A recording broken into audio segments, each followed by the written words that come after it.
കണ്ണൂരിൽ ഒരു രോഗിയുടെ കണ്ണിൽ നിന്നും ഡോക്ടേഴ്സ് പുറത്തെടുത്തത് 20 മില്ലിമീറ്റർ നീളമുള്ള ഒരു വിര.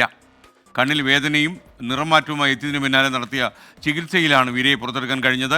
Kannur Thalassery PK eye care ആശുപത്രിയിലെ ഡോക്ടർ സിമി മനോജ് കുമാറാണ് ചികിത്സയ്ക്ക് നേതൃത്വം നൽകിയത്. 60-കാരനായ മാഹി സ്വദേശിക്ക് കണ്ണിൽ അസഹ്യമായ വേദന, ആകെ ചുവപ്പ് പടർന്നു.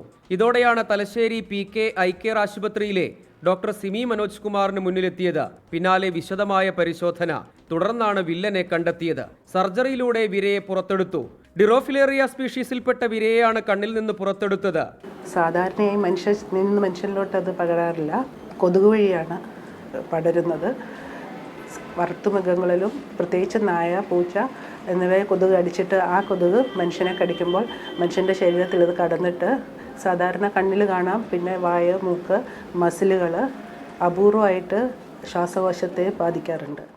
വളർത്തുമൃഗങ്ങളിൽ നിന്നോ കൊതുകിൽ നിന്നോ ആണ് മനുഷ്യരിലേക്ക് ഈ വിരയെത്തുന്നത്. രോഗം ബാധിച്ച വളർത്തുമൃഗങ്ങളിൽ നിന്ന് കൊതുക് വഴി വിരയുടെ ലാർവ മനുഷ്യ ശരീരത്തിലേക്ക് പ്രവേശിക്കാം. ഈ വിരയുടെ ആക്രമണം കാഴ്ചശക്തിയെ വരെ ബാധിക്കാം. മുൻകരുതലും കൃത്യമായ രോഗനിർണയവും പ്രധാനം. 24 കണ്ണൂർ.